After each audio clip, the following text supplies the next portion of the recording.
I've studied the last 500 years of history in cycles, and these things repeat over and over again. Large wealth gaps with large values gaps at the same time as there's a lot of debt and there's an economic downturn produces conflict and vulnerability, and that will be with us unless the economy is good for most people. Most people could be productive and effective and benefit. Ray Dalio's brain and bank accounts are built differently. He's got plenty of storage in both. He founded Bridgewater Associates, a hedge fund firm Forbes calls the biggest at roughly $150 billion managed.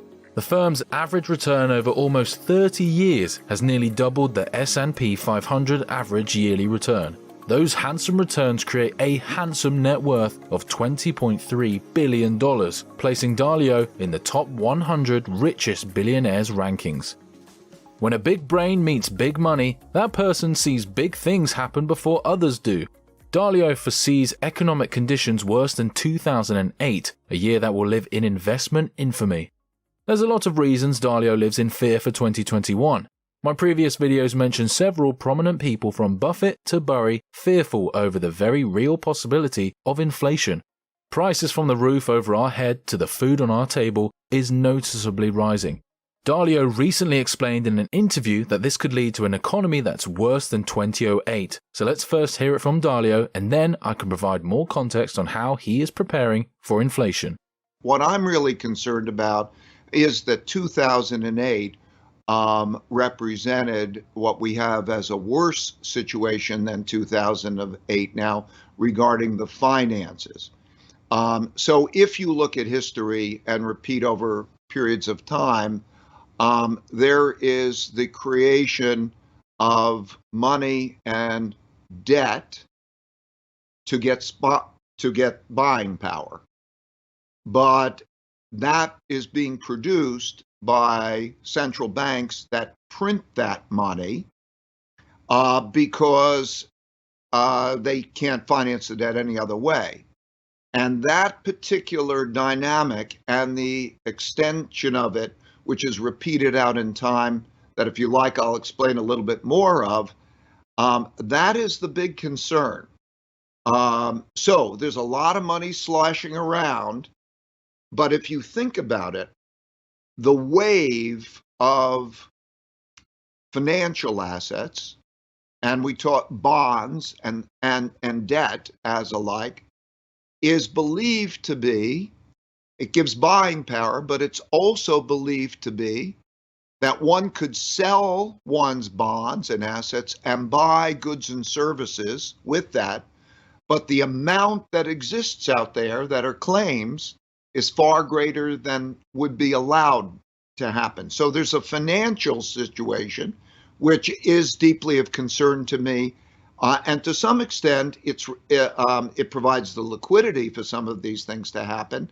But the things that are happening here, other than being reflective of the liquidity, are really just part of this bigger problem, I think. Dalio believes a sizable stock bubble looms over the larger markets and is fearful for the creation of massive private debt, which is not a new issue, dates back 70 years and has exploded in recent decades, only getting worse, and money printing to artificially produce buying power. So, in the face of a bearish economic outlook, what's the dealio on Dalio's Bridgewater Associates portfolio? I reiterate, that's a roughly $150 billion question. But do you know what's worth more than $150 billion? Each one of you guys that's watching this video. Your support recently on my videos means everything to me, and I want to thank you all so much for it. So please give yourself a hand and let's get back to the video. The answer to the $150 billion question starts with an ETF, the SPDR S&P 500 ETF Trust. The top holding is valued at about $1.24 billion, which means almost 3.14 million shares takes almost 11% of the portfolio. It's worth noting that Dalio sold over 548,000 shares for a 14% decrease, probably reflecting the aforementioned pessimism of market conditions in the face of Dalio's observations of stock bubbles and the overall economy. The S&P 500 is considered by many the best indicator of the overall market, given it provides a more complete picture than the more famed Dow Jones Industrial Average, which only includes 30 stocks. Some of you probably got lost at SPDR S&P 500 ETF Trust. Like most investing things, it sounds more complicated than it is. An ETF is a fund that owns securities like stocks, bonds, and mutual funds. Investors buy shares in the fund, but they don't own the underlying assets. ETF shares are traded on a stock exchange. ETFs enjoy the advantage of comparably less volatility than other funds and availability to buy and sell anytime during trading hours. Though people are free to trade, trading is not free. Paying a commission fee for each trade is the biggest drawback to ETF investing. So, what is this specific ETF? Despite the SPY symbol, there's nothing secretive or shady about it. As the name suggests, the SPDR S&P 500 ETF, SPY, is an exchange-traded fund, ETF, that tracks the Standard & Poor's 500, S&P 500, index. It does this by holding a portfolio of stocks in companies that are included in the S&P 500. It's very popular among ETF advocates and also appears in the heralded Berkshire Hathaway portfolio. SPY creates opportunities for easy liquidity. Double Dalio's pleasure doubles the ETF fund. The Vanguard FTSE Emerging Markets ETF comes in second place at a market value of $557.224 million, taking up 5.09% of the portfolio at almost 11.1 million shares. Vanguard remains one of the elite names in the investing world. In fact, 11 million people entrust Vanguard with investments ranging from consistently high-performing mutual funds, IRAs, ETFs, 401k plans, and more. However, Dalio fails to see the brightest of Vanguard's days continuing under a stormy economic forecast. So he sold over 2 million shares per the last 13F, a 15% decrease. Third place shifts from low expectations to low prices found at a place you all know and love or loathe. Raises hand. Walmart. As consumers put God knows what into Walmart's cart, the retail giant grabs 4.3% of the Bridgewater portfolio, almost 3.6 million shares valued at $487.76 million. That money buys tons of those weird magazines near the cash register. You don't need any of them to read into why Dalio likes Walmart as an investment and bought over 512,000 shares per his latest 13F.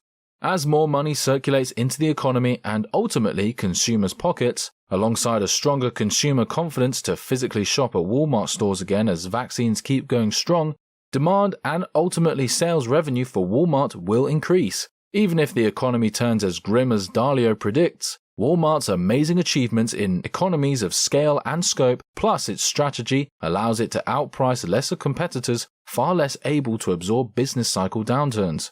We also can't forget Walmart's visibility and the fact that 90% of Americans live within 10 miles of a Walmart superstore. Recent results back my reasoning. Q1 total revenue was $138.3 billion, an increase of 2.7%. Walmart US e-commerce sales grew 37% with strong results across all channels, contributing approximately 360 basis points to comp sales. Sales more than doubled over the last 2 years. Walmart enjoyed record revenues and e-commerce growth last fiscal year. The latter the company has particularly focused on lately to fortify its defenses in the war against Amazon. Speaking of polarizing giants that leverage a diverse array of products, Procter & Gamble is the fourth largest holding in the Bridgewater portfolio. Some of the many well-known brands under the company's umbrella include Old Spice, Crest, Head & Shoulders, Downy, and Gillette. Procter & Gamble also takes 3.84% of Bridgewater's portfolio. Dalio hopes Bridgewater looks as good using Procter & Gamble as you will if you use many of its brand's products. Although if you're watching this video, you're looking dapper already. About 3.22 million shares of Procter & Gamble values at about $435.9 million. A beta of 0.41 indicates Dalio took a fairly safe bet. Beta is risk relative to the market portfolio, which is always 1. Going over 1 indicates a risky investment. The lower the value, the safer. The stock has a slow but positive increase of 2.58% in forward dividend and yield, and is currently trading not quite at the edge, but on the high side of the 52-week range. Alibaba rounds out the Bridgewater top 5, a little over 1.4 million shares of the e-commerce international juggernaut values at about $318 million, taking up 2.8% of the portfolio. Add this stock to the decently long list of those Dalio reduced. He sold over 197,000 shares according to the latest 13F. Why? I've told this story before, but it needs to be told again. Pretty crazy stuff. Flamboyant CEO Jack Ma was about to make one of his boldest moves yet. One of his ventures is a tech provider called Ant Group. Ant Group makes a far larger impact than its tiny insect namesake. It owns China's largest digital payment platform, Alipay, which serves over 1 billion users and 80 million merchants. The ultimate goal is to revolutionize China's banking system, giving more power to users and digitalization, rather than overpower traditional bankers. To start his power shift, Ant Group Alibaba prepared to launch the biggest IPO ever. Ma announced his intentions in a speech by criticizing the entire Chinese financial system and banking industries. Ma accused Chinese banks of operating with a pawn shop mentality. He had also claimed that the authorities were trying to use the way to manage a railway station to manage an airport when it came to regulating the new world of digital finance. Well, powerful people, including the Chinese president, didn't like what they heard. After a meeting with regulators, Alibaba's share value lost a total of over $75 billion, and Ma ultimately went missing for 3 months. Since then, the Chinese government has cracked down on tech companies with heavy regulations, including an anti-monopoly investigation against Alibaba. These reasons also led Bill Gates to sell his entire Alibaba holding. For a full breakdown of Gates' portfolio, watch my recent video. Returning to Dalio's Bridgewater portfolio, we find a can of good old Coca-Cola chilling in the 6th spot. Dalio was thirsty for more shares this time and bought over 1 million more, which is by far the most he bought among companies that take at least 1% of the overall Bridgewater portfolio. The update gives him a total of about 5.67 million shares at essentially $298.7 million, consuming 2.63% of the portfolio. For comparison, Coca-Cola's biggest billionaire advocate, Warren Buffett, didn't shuffle his Coca-Cola stock ownership last quarter, and it currently ranks 4th in the Berkshire portfolio. The stock hasn't done particularly well lately, with the year-to-date per share price up less than 1% and underperforming the overall S&P 500 by more than 11%. Johnson & Johnson shoots up to the 7th largest position in Dalio's portfolio, almost 1.71 million shares values at $281.02 million, which is 2.48% of the overall portfolio. The company's inclusion as one of the 3 main options early on for COVID vaccination undoubtedly injected the idea into Dalio's head to boost the holding by buying over 240,000 shares. Unfortunately, Johnson & Johnson's performance proved more painful than that pun. The vaccine's ability to be a one-and-done shot sparked optimism, but a 66% effectiveness put doses on hold.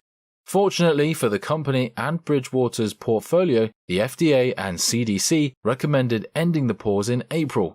Johnson & Johnson's distribution partner, Merck & Company, was the 4th biggest smart money buy heading into 2021, according to Dataroma. SPDR Gold Trust shines at the 8th largest position in the Bridgewater portfolio.